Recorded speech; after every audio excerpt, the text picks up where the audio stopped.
I got the President of the United States on the line, Joe Biden. Hello. Hey, man, this is the President of the United States of American States. And by sheer coincidence, I'm also married to the First Lady. Yeah? And guess what? What? Today is World Press Freedom Day. Oh. This is a day when all Americans set aside their differences and honor the precepts set down in the First Amendment. Or the third one. You know the thing. Well, does that mean you're going to drop the charges against Julian Assange? Who's that? The man you're trying to extradite for espionage because... Never mind, Joe. Oh, man, don't do that. Don't spoil this special day when people are in the streets enjoying their freedoms of speeches, eating cotton candy and going to the circus and stuff. We have to get back to basics, like my grandma Jo Rathina used to say. Freedom of the press isn't just a freedom. It's something else. And she'd beat me senseless with the Sunday New York Times. Keep in mind, back in the day, newspapers were made out of emulsified lead. It was a hard lesson to learn, but Joe learned it. And it sticks with Joe to this day. Don't eat lead. Like I've always said, not Bernie. I've said that, not Bernie. Healthcare should be a right, not a privilege in this country, or even America for that matter.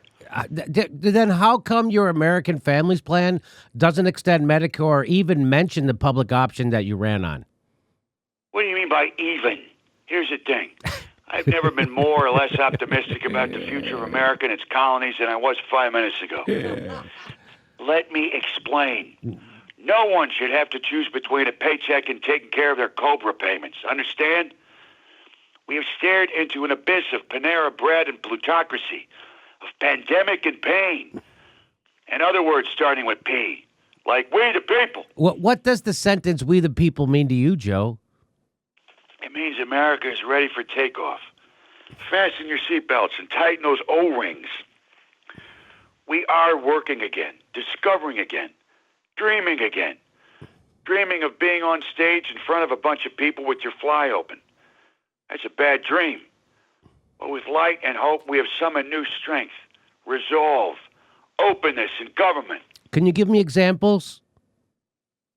For one thing, I'm not wearing a mask anymore. Nor am I mispronouncing it as mask.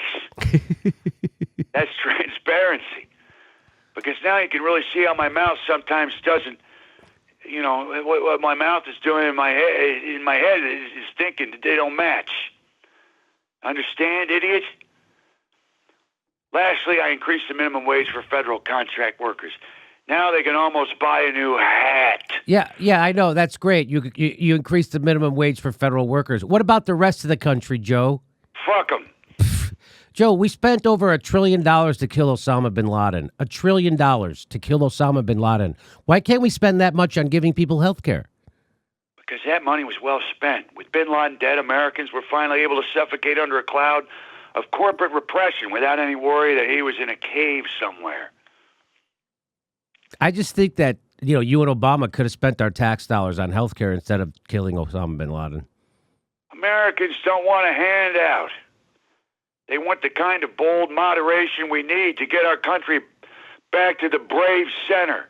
How can you be bold and moderate at the same time, Joe? My dad had an expression. He used to say, Joe, I'm not really your father. You know the thing. And that's why I think Dick Cheney's a decent man. Mm-hmm. And I'll stand by those words in a slowly back and forth rocky motion. Smell you later and happy World Press, you know the thing, day. Mm.